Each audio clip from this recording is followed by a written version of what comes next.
கவிதை பேழை பாரதம் அன்றைய நாற்றங்கால். பாட்டு ஒரு டைம் படிச்சுக்கலாம். புதுமைகள் செய்த தேசம் இது, பூமியின் கிழக்கு வாசல் இது. தெய்வ வள்ளுவன் செய்த குரல்தான் தேசமுடுத்திய நூலாடை. மெய்களை போற்றிய இந்த தாய்க்கு மெய்யுணர்வு என்கிற மேலாடை. காளிதாசனின் தேனிசை பாடல்கள் காவிரி கரையில் எதிரொலிக்க, கம்பனின் அமுத கவிகளுக்கு கங்கை அலைகள் இசையமைக்க, கன்னிக்குமரியின் கூந்தலுக்காக காஷ்மீர் தோட்டம் பூத்தொடுக்கும், மேற்கு மலைகள் நதிகளை அனுப்பி கிழக்கு கரையின் நலம் கேட்கும், புல்வெளியெல்லாம் பூக்காடாகி புன்னகை செய்த பொற்காலம், கல்லை கூட காவியமாக்கி கட்டி நிறுத்திய கலைக்கூடம், அன்னை நாட்டின் அமுத சுரபியில் அந்நிய நாடுகள் பசிதீர, அண்ணல் காந்தியின் சின்ன கைத்தடி அறத்தின் ஊன்றுகோலாக. புதுமைகள் செய்த தேசம் இது, பூமியின் கிழக்கு வாசல் இது. சொல்லும் பொருளும். மெய் அப்படின்னா உண்மை, தேசம் நாடு. இந்த பாட்டோட பொருள் பார்க்கலாம். பூமியின் கிழக்கு வாசலாக திகழும் நமது இந்திய நாடு பல புதுமைகளை செய்த நாடு. திருக்குறள் நமது நாடு அணிந்திருக்கும் ஆடையாக விளங்குகிறது. உண்மைகளை போற்றும் இந்திய தாய்க்கு மெய்யுணர்வே மேலாடையாக விளங்குகிறது. காளிதாசர் இயற்றிய இனிமையான பாடல்கள் காவிரி கரையில் எதிரொலிக்கிறது. காளிதாசர் வட இந்திய கவிஞர். அதே மாதிரி கம்பர் நம்ம தமிழ்நாட்டு கவிஞர். இவருடைய கவிதை அடிகளுக்கு கங்கை ஆற்றின் அலைகள் இசையமைக்கின்றனன்னு சொல்கிறாரு. குமரிமுனை ஆகிய கன்னியின் கூந்தலுக்கு காஷ்மீரத்து மலர்கள் மாலையாக தொடுக்கப்படுகின்றன. மேற்கே தோன்றும் நதிகள் கிழக்கு வரை எல்லை வரை பாய்ந்து நன்மைகளை விளைவிக்கின்றன. புல்வெளிகள் எல்லாம் பூக்கள் மலர்ந்து பொற்காலமாக புன்னகை புரிகின்றன. கல்லில் செதுக்கிய சிற்பங்கள் யாவும் காவிய கலைக்கூடமாக காட்சி தருகின்றன. அல்ல அல்ல குறையாத அமுத சுரபியாக அன்னை பாரத நாடு திகழ்கின்றது. நம் நாடு பிற நாட்டு மக்களின் பசியையும் போக்கி வருகின்றது. அறத்தின் ஊன்றுகோலாக காந்தியடிகளின் அகிம்சை என்னும் சிறிய கைத்தடி விளங்குகின்றது. இந்த பாட்டில் எதுகை மோனை இயைபு பார்க்கலாம். எதுகை அன்னை இரண்டாம் எழுத்து ஒன்றி வருது. அந்நிய, மெய்களை மெய்யுணர்வு. மோனை தெய்வ தேசம். அடுத்து அன்னை அந்நிய, நூலாடை கடைசி எழுத்து ஒன்றி வருது. மேலாடை எதிரொலிக்க இசையமைக்க. நூல்வெளி பார்க்கலாம். தாராபாரதியின் இயற்பெயர் ராதாகிருஷ்ணன். இது எப்படி தாரா ராதா அப்படியே திருப்பி போடுற மாதிரி வச்சுக்கலாம். அடுத்து கவிஞாயிறு என்னும் அடைமொழி பெற்றவர். இவருடைய அடைமொழி கவிஞாயிறு. புதிய விடியல்கள், இது எங்கள் கிழக்கு, விரல் நுனி வெளிச்சங்கள் முதலானவை இவர் இயற்றிய நூல்களாகும். இந்த பாட்டு தாராபாரதியின் கவிதைகள் அப்படிங்கிற தொகுப்பில் இடம்பெற்றுள்ளது. 1 மார்க் பார்க்கலாம். தேசம் உடுத்திய நூலாடை அப்படின்னு கவிஞர் குறிப்பிடும் நூல் திருக்குறள். காளிதாசனின் தேனிசை பாடல்கள் எங்கே எதிரொலிக்குது அப்படின்னா காவிரிக்கரையில். கலைக்கூடமாக காட்சி தருவது அப்படிங்கிறது சிற்பக்கூடம். நூலாடை இந்த சொல்லை பிரித்து எழுதணும்னா நூல் கூட்டல் ஆடை. எதிர்கூட்டல் ஒலிக்க, இதையே சேர்த்து எழுதணும்னா எதிரொலிக்க. அடுத்து ஒரு கதை பாடல் பாஞ்சைவளம். இதில் சொல்லும் பொருளும் பார்த்துக்கலாம்.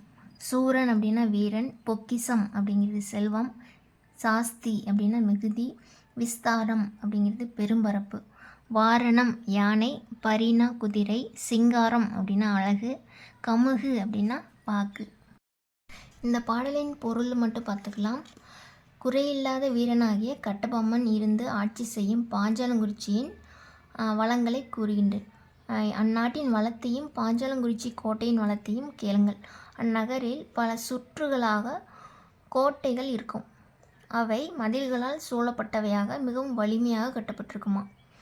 வீடுகள் தோறும் மணிகளால் அழகு செய்யப்பட்ட மேடைகள் இருக்கும். வீடுகள் எல்லாம் மதில்களால் சூழப்பட்ட மாடி வீடுகளாக இருக்குமா. வீட்டு கதவுகள் மிகவும் நேர்த்தியாகவும் வீடுகள் செல்வம் நிறைந்தவையாகவும் இருக்குமா. அரண்மனை வாயில் முறைப்படி அழகுபடுத்தப்பட்டு இருக்கும். அழகு மிகுந்த அரசனாகிய கட்டபொம்மன் அரசவையில் வீற்றிருப்பானாம். புதுமையான தெருவீதிகளும் பெரும்பரப்பில் அமைந்த கடைகளும் இருக்கும். பூஞ்சோலைகளும் சந்தன மரச்சோலைகளும் ஆறுகளும் நெல் வயல்களும் பாக்கு தோப்புகளும் அந்நாட்டிற்கு அழகு சேர்க்கும். யானை கூடமும் குதிரை கூட்டிலும் ஒரு புறம் இருக்கும். தோரணங்கள் கட்டப்பட்ட மேடையும் தாயம் ஆடுவதற்கான இடமும் ஒரு புறம் இருக்குமா. சோலைகளில் குயில்கள் கூவும். மயில்கள் நாட்டின் வளத்தை கூறி விளையாடும்.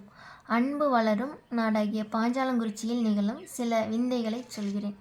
வீரம் மிகுந்த நாடாகிய பாஞ்சாலங்குறிச்சியில் உள்ள முயலானது தன்னை பிடிக்க வரும் வேட்டை நாயை எதிர்த்து விரட்டிவிடுமா. முயல் வேட்டை நாயை விரட்டிடுமா.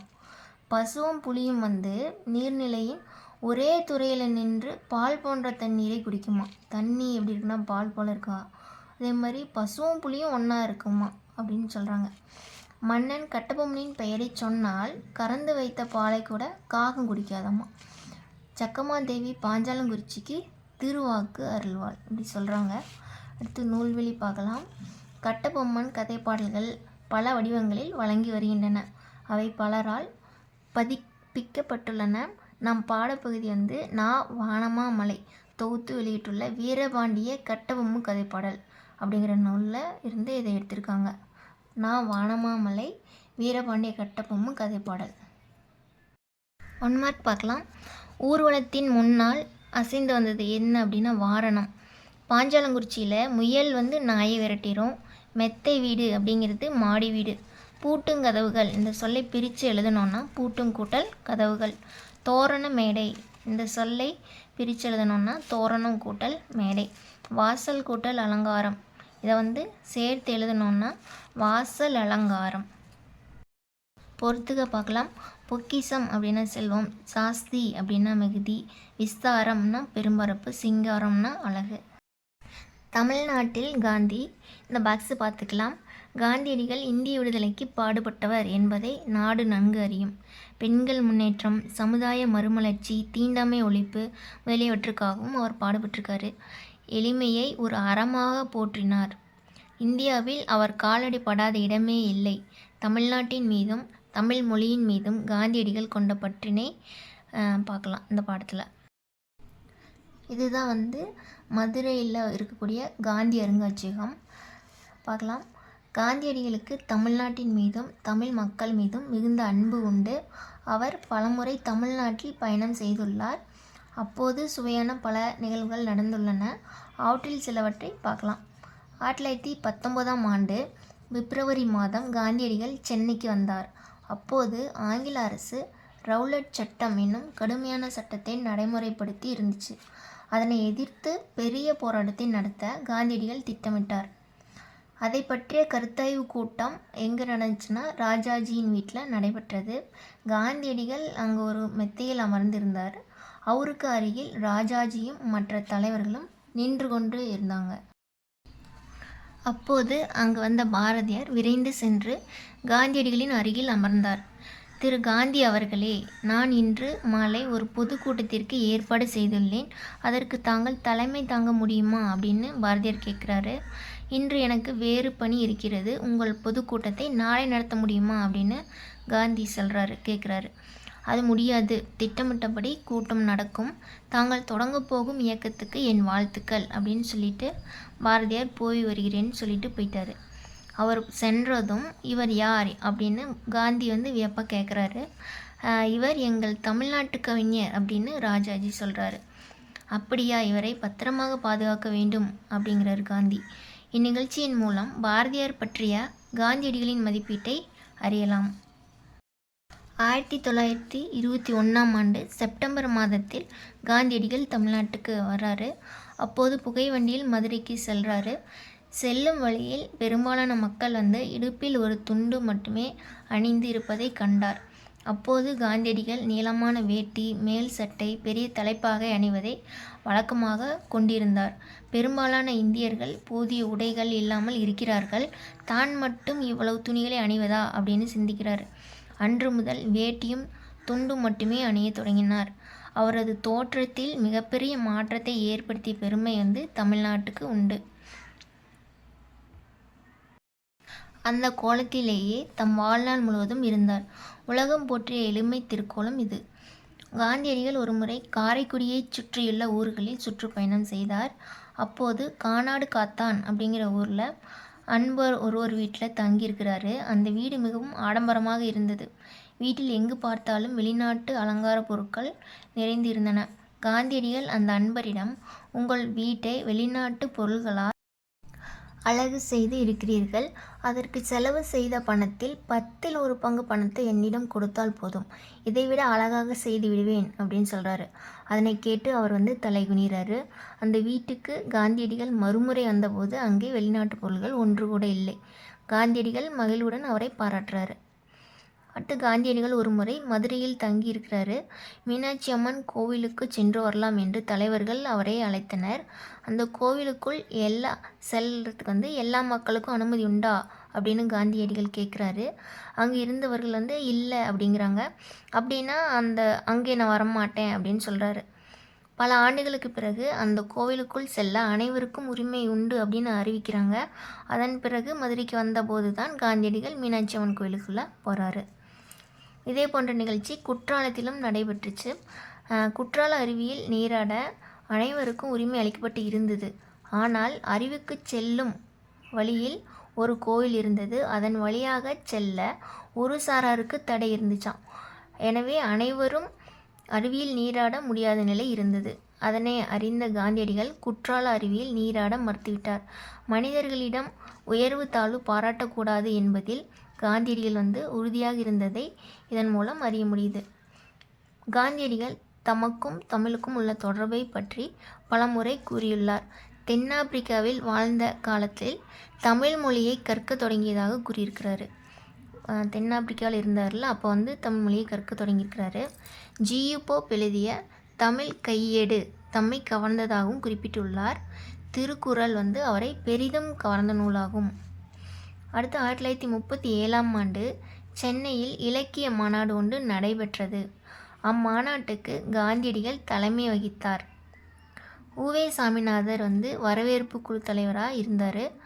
உவே சாமிநாதரின் உரையை கேட்ட காந்தியடிகள் மகிழ்ந்தார். இந்த பெரியவரின் அடிநிழலில் இருந்து தமிழ் கற்க வேண்டும் என்னும் ஆவல் உண்டாகிறது அப்படின்னு காந்தியடிகள் சொல்கிறாரு. உடை அணிவதில் மாற்றத்தை ஏற்படுத்திய மதுரை. காந்தியடிகள் யாரோட அடிநிலையில் இருந்து தமிழ் கற்க வேண்டும் அப்படின்னு விரும்பினார்னா உவே சாமிநாதர். இலக்கிய மாநாடு சென்னையில் நடைபெற்றிருக்கும். தமிழ்நாட்டு கவிஞர் பாரதியார், குற்றாலம்னா அருவி, தமிழ் கையேடு ஜியு போப். நாச்சியார் பாடம் பார்க்கலாம். ராமநாதபுரத்தை ஆட்சி செய்த செல்லமுத்து மன்னரின் ஒரே மகள் வேலுநாச்சியார். தமிழ் மொழியாகிய தமிழ் மட்டும் அல்லாமல் ஆங்கிலம், பிரெஞ்சு, உருது ஆகிய மொழிகளையும் சிறப்பாக கற்றவர். ஆங்கிலம், பிரெஞ்சு, உருது. அப்புறம் சிலம்பு, குதிரை ஏற்றம், வாள் போர், வில் பயிற்சி ஆகியவற்றையும் முறையாக கற்றுக்கொண்டார். சிவகங்கை மன்னர் முத்து வடுகநாதரை மணந்து மகிழ்ச்சியோடு வாழ்ந்து வந்தார். அப்புறம் காளையார் கோவிலில் நடைபெற்ற போரில் முத்து வடுகநாதர் ஆங்கிலேயர்களால் நயவஞ்சகமாக கொல்லப்பட்டிருக்காரு. வேலுநாச்சியார் ஆங்கிலேயரை வென்று சிவகங்கையை மீட்க உறுதி பூண்டாங்க. திண்டுக்கல் கோட்டையில் தங்கி ஒரு படையை திரட்டி பயிற்சி அளிக்கிறாங்க. அப்புறம் 8 ஆண்டுகளுக்கு பின்னால் திண்டுக்கல் கோட்டையில் ஆலோசனை கூட்டம் ஒன்று நடந்து கொண்டிருந்தது. கூட்டத்தின் நடுவே வீரமங்கை வேலுநாச்சியார் அமர்ந்திருந்தார். அவரை சுற்றி தாண்டவராயர், அமைச்சர் தாண்டவராயரும், தளபதிகளாகிய பெரிய மருது, சின்ன மருது, அப்புறம் குறுநில மன்னர்கள் இவங்களாம் இருக்கிறாங்க. நாம் சிவகங்கையை இழந்து 8 ஆண்டுகள் ஆகிவிட்டன அப்படின்னு வேலுநாச்சியார் கவலை நிறைந்த குரலில் சொல்லிகிட்ருக்காங்க. கவலைப்படாதீர்கள் அரசியாரே, நாம் சிவகங்கையை மீட்கும் நாள் நெருங்கிவிட்டது அப்படின்னு அமைச்சர் தாண்டவராயர் அதுக்கு பதில் சொல்கிறாரு. அந்த இனிய நாளைத்தான் நானும் ஆவலுடன் எதிர்பார்த்து கொண்டிருக்கிறேன் அப்படின்னு வேலுநாச்சியார் சொல்கிறாங்க. அப்போது வெளியே பெரும் ஆரவாரம் கேட்டது. மைசூரிலிருந்து ஐதர் அலி அனுப்பிய படை வந்துவிட்டது என நினைக்கிறேன் அப்படின்னு வேலுநாச்சியார் சொல்கிறார். அப்போது அறையின் வாயிலில் வீரன் ஒருவன் நிற்கிறான். அரசியார்கிட்ட 5000 குதிரை படை வீரர்கள் மைசூர்லேருந்து வந்திருக்காங்க அப்படின்னு சொல்கிறாரு. அதுக்கு மகிழ்ச்சி, அவங்கள ஓய்வெடுக்க சொல்லு, அப்புறம் பார்க்குறேன்ட்டு வேலுநாச்சியார் சொல்கிறாங்க. அப்புறம் ஐதர் அலி உறுதியாக படையை அனுப்புவார் அப்படின்னு எனக்கு முன்னாடியே தெரியும் அரசியார் அப்படின்னு யார் சொல்கிறாங்கன்னா அமைச்சர் தாண்டவராயர் சொல்கிறாரு. எப்படி சொல்கிறீங்கன்னு கேட்குறாங்க. நாம் இருவரும் ஐதர் அலியை சந்திக்க மைசூர் சென்றோம் அல்லவா? அப்போது தாங்கள் அவரிடம் உருது மொழியில் பேசினீங்க. அப்போது அவர் முகத்தில் பெரிய மகிழ்ச்சி தோன்றியதை நான் கண்டேன் அப்படின்னு சொல்கிறாரு. நம் அரசியாரின் ஆம், நமது வீரர்களுடன் ஐதர் அலியின் 5000 குதிரைப்படை வீரர்களும் சேர்ந்து விட்டனர். ஆகவே நாளை சிவகங்கையை மீட்க புறப்படலாம் அல்லவா அப்படின்னு பெரிய மருது சொல்கிறாரு. என் கணவர் கொல்லப்பட்ட ஊர் காளையார் கோவில். எனவே நாம் முதலில் காளையார் கோவிலை கைப்பற்றுவோம், பிறகு சிவகங்கை மீட்போம் என்றார் வேலுநாச்சியார். அனைவரும் அதனை ஏற்றுக்கொண்டனர். மறுநாள் காளையார் கோவில் நோக்கி வேலுநாச்சியார் படை புறப்பட்டது. ஆண்கள் படைப்பிரிவுக்கு மருது சகோதரர்களும் பெண்கள் படைப்பிரிவுக்கு குயிலியும் தலைமை ஏற்கிறாங்க. காளையார் கோவிலில் வேலுநாச்சியாரின் படைக்கும் ஆங்கிலேயரின் படைக்கும் இடையே கடுமையான போர் நடைபெற்றது. இந்த போரில் ஆங்கிலேயரின் படை தோற்று ஓடியது. காளையார் கோவில் போரில் ஆங்கிலேயரின் படை தோற்று ஓடியது. அரசியார் அவர்களே, காளையார் கோவில் நம் கைக்கு வந்துவிட்டது. நாம் இப்போதே சிவகங்கை கோட்டையை தாக்கினால் ஆங்கிலேயரை விரட்டி அடித்து விடலாம் அப்படின்னு பெரிய மருது சொல்கிறாரு. அவசரம் வேண்டாம், இப்போது சிவகங்கை கோட்டை கதவுகள் அடைக்கப்பட்டிருக்கும். வரும் விஜயதசமி திருநாள் அன்று கதவுகள் திறக்கப்படும். அப்போது நமது படைகள் உள்ளே நுழையலாம் அப்படின்னு வேலுநாச்சியார் சொல்கிறாங்க. அப்போதும் பெரிய காவல் இருக்குமே அப்படின்னு சின்ன மருது சொல்கிறாரு. அதுக்கு விஜயதசமி நாளில் கோட்டைக்குள் செல்வதற்கு பெண்களுக்கு மட்டும் அனுமதி உண்டு. நமது பெண்கள் படைப்பிரிவினர் கூடைகளில் பூக்கள் பழங்கள் ஆகியவற்றுடன் ஆயுதங்களையும் மறைத்து கொண்டு கோட்டைக்குள் செல்லட்டும். உள்ளே அவர்கள் தாக்குதலை தொடங்கியதும் நமது ஆண்கள் படைப்பிரிவினரும் கோட்டைக்குள் நுழைந்து தாக்கட்டும். ஆங்கிலேயரை விரட்டி அடித்து விடலாம் அப்படின்னு வேலுநாச்சியார் பிளான் சொல்கிறாங்க. அப்படியே செய்யலாம் அரசியாரே. இன்னும் ஒரு செய்தி, தங்களை காட்டி கொடுக்குமாறு உடையாள் என்னும் பெண்ணை ஆங்கிலேயர்கள் வற்புறுத்தினார்களாம். அவர் மறுத்ததால் கொன்று விட்டார்களாம். அவருக்கு நாம் உரிய முறையில் சிறப்பு செய்ய வேண்டும் அப்படின்னு தாண்டவராயர் அமைச்சர் சொல்கிறாரு. அவருக்கு ஒரு நடுகள் நடுவதற்கு ஏற்பாடு செய்யுங்கள் அமைச்சரே. அவரது பெருமையை எல்லோரும் அறிந்து கொள்ளட்டும் அப்படின்னு வேலுநாச்சியார் சொல்கிறாங்க. அப்படியே செய்வோம் அப்படின்னு அமைச்சர் சொல்கிறாரு. அடுத்து விஜயதசமிக்கு முதல் நாள் சிவகங்கையை நோக்கி புறப்பட்டது படை. வழியில் உடையாளுக்காக நடப்பட்ட நடுகள் முன்பு குதிரையில் இருந்து இறங்கினார் வேலுநாச்சியார். தாம் வைத்திருந்த தாலியை எடுத்து அந்த நடுகளுக்கு காணிக்கையாக செலுத்தி வணங்குறாங்க. அருகில் நின்ற வீரர்கள் உடையாள் புகழ் ஓங்குக அப்படின்னு முழக்கமிடுறாங்க. படை மறுநாள் காலை சிவகங்கையை அடையுது. அடுத்து, அரசியாரே, நான் நமது பெண்கள் படைப்பிரிவுடன் மாறுவேடத்தில் உள்ளே செல்கிறேன். உள்ளே சென்றதும் அங்குள்ள ஆயுத கிடங்குக்கு எப்படியாவது தீ வைத்து விடுகிறேன். தீ எறிவது தெரிந்ததும் நம் படை உள்ளே நுழையட்டும் அப்படின்னு குயிலி சொல்கிறாரு. அப்படியே ஆகட்டும் அப்படின்னு வேலுநாச்சியாரும் சொல்கிறாங்க. குயிலியும் பெண்கள் படையினரும் கோட்டைக்குள் சென்றனர். சிறிது நேரத்தில் கோட்டைக்குள் பெரும் கூச்சல் எழுந்தது. உள்ளே உயரமாக தீ எறிவது தெரியுது. நமது படை உள்ளே நுழையட்டும் அப்படின்னு ஆணையிடுறாங்க. படை வீரர்கள் கோட்டைக்குள் பாய்ந்து செல்கிறாங்க. ஆங்கிலேயரின் படையுடன் கடுமையாக போரிட்டனர். இறுதியில் ஆங்கில படை தோல்வியடைந்து கோட்டையை விட்டு ஓடியது. அப்புறம் எல்லாத்துக்கும் வெற்றி வெற்றின்னு முழக்கமிட்டாங்க வீரர்கள். இந்த வெற்றிக்கு காரணமான குயிலி எங்கே அப்படின்னு வேலுநாச்சியார் கேட்குறாரு. குயிலி தம் உடலில் தீ வைத்து கொண்டு ஆயுத கிடங்குக்குள்ளே குதிச்சிட்டாங்க அப்படின்னு வீரர்கள்லாம் சொல்கிறாங்க. குயிலி தம் உயிரை தந்து நம் நாட்டை மீட்டு கொடுத்திருக்கிறார். அவரது துணிவுக்கும் தியாகத்திற்கும் வீரத்திற்கும் தலை வணங்குகிறேன் அப்படின்னு உணர்ச்சி பெருக்கோடு வேலுநாச்சியார் சொல்கிறாரு. அப்புறம் வேலுநாச்சியாரின் வீரம், மருது சகோதரர்களின் ஆற்றல், ஐதர் அலியின் உதவி ஆகியோர் தெரிந்து தெளிவோம். வேலுநாச்சியாரின் காலம் 1730 1796. வேலுநாச்சியார் சிவகங்கையை மீட்ட ஆண்டு 1780. ஜான்சி ராணிக்கு முன்பே ஆங்கிலேயரை எதிர்த்து வீரப்போர் புரிந்தவர் நம்ம வேலுநாச்சியார். அடுத்து சுட்டெழுத்துக்கள், வினா எழுத்துக்கள். ஃபஸ்ட்டு சுட்டெழுத்துக்கள் பார்க்கலாம். சுட்டு அப்படின்னா அதாவது ஒன்றை சுட்டி காட்ட வரும் எழுத்துக்களுக்கு தான் சுட்டெழுத்துக்கள்னு பேர். அ, இ, உ ஆகிய 3 எழுத்துக்களும் சுட்டெழுத்துக்கள். ஆனால் இன்றைக்கி உ அப்படிங்கிற எழுத்து சுட்டெழுத்தாக நம்ம பயன்படுத்துறதில்ல. ஃபஸ்ட்டு அகச்சுட்டு.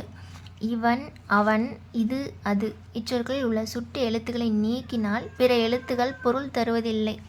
இவ்வாறு சுட்டெழுத்துக்கள் சொல்லின் உள்ளேயே இருந்து சுட்டு பொருளை தருது. அப்படி தான் அகச்சுட்டு. இதில் இவன் அதில் ஈ எடுத்துட்டோம்னா வன் அப்படிங்கிறது தான் இருக்கும். அது ஒரு பொருளை தராது. அதனால் இது அகச்சுட்டுன்னு சொல்கிறாங்க. அடுத்து புறச்சுட்டு.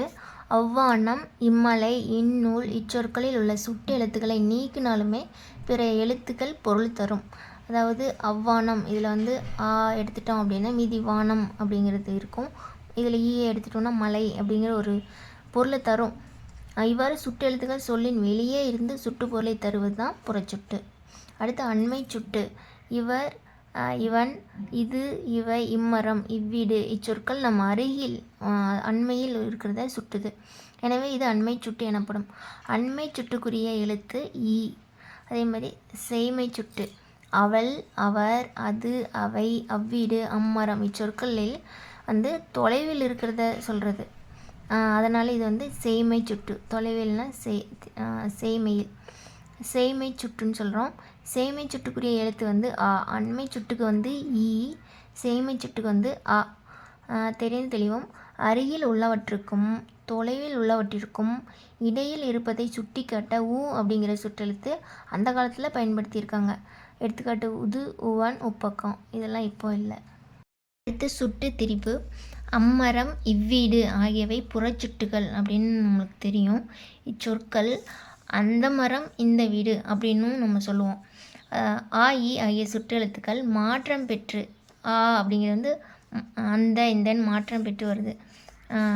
இவ்வாறு ஆ, இ ஆகிய சுற்றெழுத்துக்கள் அந்த இந்த அப்படின்னு திரிந்து வர்றது தான் சுட்டு பொருளை தர்றது சுட்டு திரிபு அப்படின்னு சொல்கிறாங்க. வினா எழுத்துக்கள். வினா பொருளை தரும் எழுத்துக்களுக்கு வினா எழுத்துக்கள்னு பேர். சில வினா எழுத்துக்கள் வந்து சொல்லின் முதலில் இடம்பெறும். சில வினா எழுத்துக்கள் சொல்லின் இறுதியில் இடம்பெறும். ஏ, யா, ஆ, ஓ, ஏ ஆகிய 5ம் வந்து வினா எழுத்துக்கள் அப்படிங்கிறாங்க. மொழியின் முதலில் வருபவை வந்து ஏ, யா, அதாவது எங்கு, யாருக்கு அப்படிங்கிறது.